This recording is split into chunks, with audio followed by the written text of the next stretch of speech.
Ang Diyos mismo ang kikilos. Ngayon ako'y babangon, sabi ng Panginoon. Ngayon ako'y dadakilain. Ngayon ako'y magpapakataas. Isayas 33:10.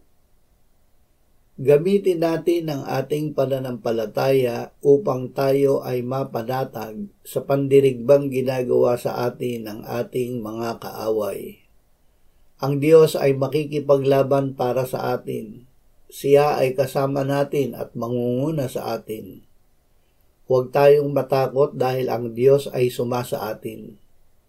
Huwag tayong manglumo dahil siya ang ating Diyos na nagpapalakas, tumutulong at umaalalay sa atin. Ama, sa pamamagitan mo ay magtatagumpay kami dahil ikaw ang yuyurak sa aming mga kaaway.